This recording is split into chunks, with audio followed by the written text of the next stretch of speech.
Welcome back to my channel. ये हमारे BEd semester 1 के childhood and growing up chapter का लेक्चर 3 है।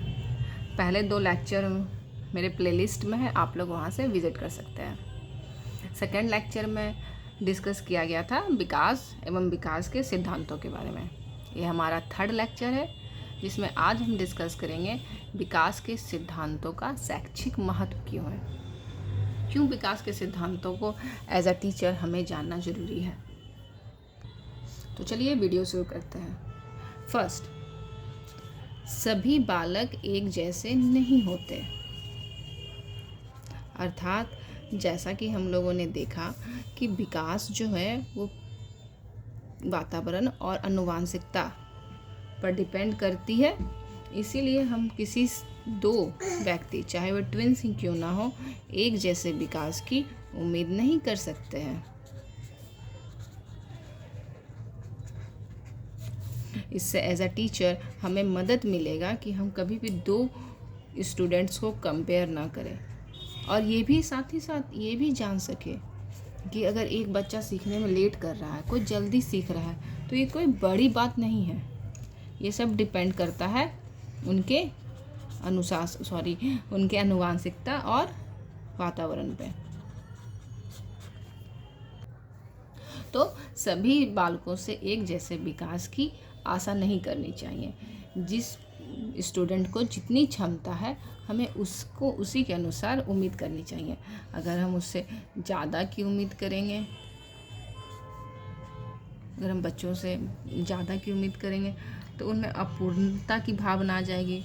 उन्हें लगेगा कि अजी हमको तो कुछ नहीं आता, मैडम तो सबको बता रही है, सबको आ रहा है। अगर हम कम की उम्मीद करेंगे तो उनमें हीन भावना आ जाएगी कि हमको तो कुछ ऐबे नहीं करता, हम तो बेवकूफ़ है, हमको तो कुछ ही भी समझ में नहीं आ रहा है।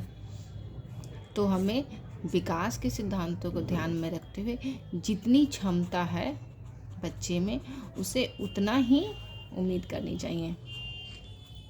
जितनी क्षमता, या फिर हम लिख सकते हैं क्षमता अनुसार।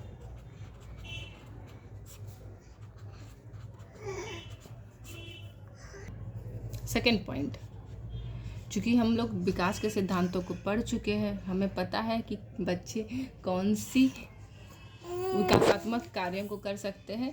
इसीलिए हमें बच्चों के को ध्यान में, सिद्धांतों को ध्यान में रखते हुए, बाबू रुको 1 मिनट, पाठ्यक्रम एवं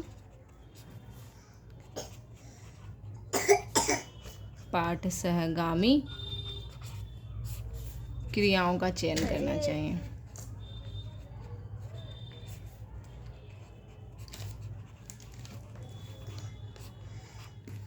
जैसे कि अगर बच्चा शिशुअवस्था का, अगर आप प्ले स्कूल में पढ़ा रहे हैं तो वहाँ खेल के द्वारा पढ़ाएं, खेल द्वारा शिक्षा दें। आप अगर बच्चा को प्रोजेक्ट पसंद है तो प्रोजेक्ट विधि से शिक्षा दें। तो पहला विकास के सिद्धांत से हमें पता चलता है कि सभी स्टूडेंट अपने आप में यूनिक है, कभी किसी को कंपेयर ना करें। और अगर बच्चा बहुत लेट से सीख रहा है, कोई बच्चा फास्ट सीख रहा है, तो उसके रूट कोज को जानने का कोशिश करें कि ऐसा क्यों हो रहा है। और ये हम कैसे जान सकेंगे? तो विकास के सिद्धांतों से। चलिए नेक्स्ट थर्ड टॉपिक को पढ़ते हैं। थर्ड टॉपिक है विद्यालय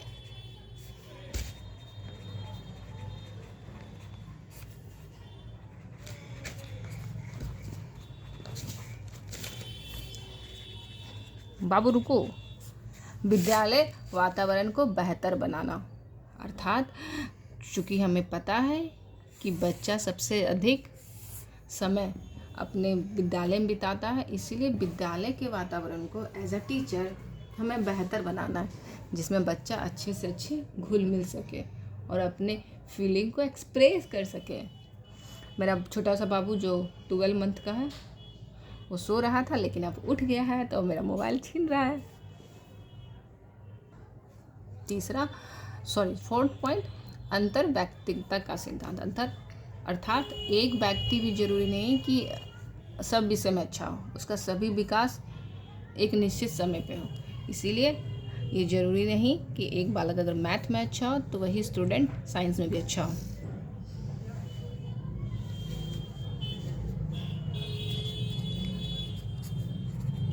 इसीलिए एक बालक के विकास की विभिन्न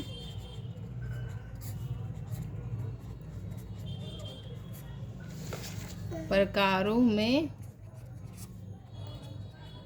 तुलना नहीं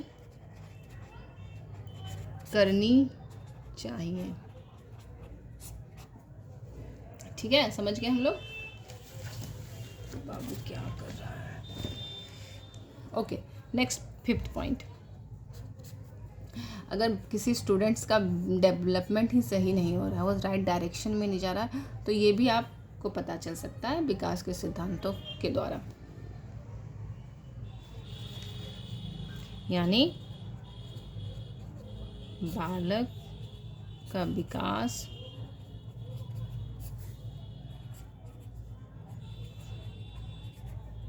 समान रूप से हो रहा है या नहीं, ये भी हमें पता चलता है विकास के सिद्धांतों के द्वारा।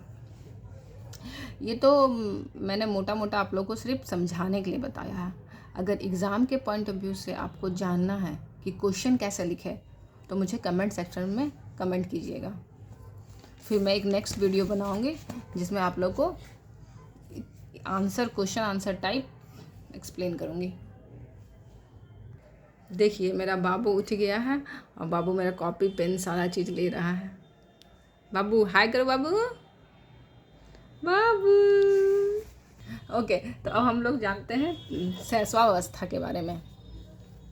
शैशवावस्था जन्म से 5 वर्ष की अवस्था है, अर्थात मनुष्य के विकास की पहली अवस्था शैशवावस्था।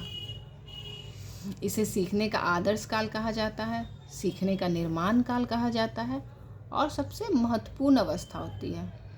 तो आखिर ये इतनी महत्वपूर्ण क्यों है, इसके बारे में एक शॉर्ट से जानेंगे, बाकी डिटेल से हम नेक्स्ट वीडियो में जानेंगे। तो ये जन्म से बाद की पहली अवस्था है। इसमें बच्चा बोलना सीखता है। बाबू रुको ना, इसमें बच्चा क्या होता है? बोलना सीखता है। इसमें बच्चा चलना सीखता है।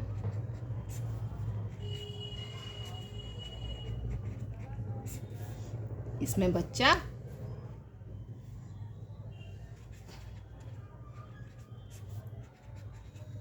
खेल द्वारा सीखता है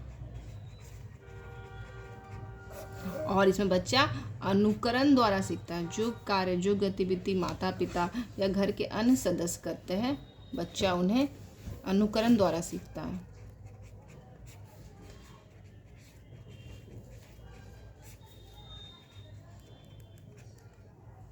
इसीलिए हमें ये प्रयास करने का ऐसा माहौल बच्चों को देना है जिसमें उनका अधिकतर विकास हो सके। हम जैसा बच्चा चाहते हैं वैसा ही हमें उनको माहौल देना पड़ेगा।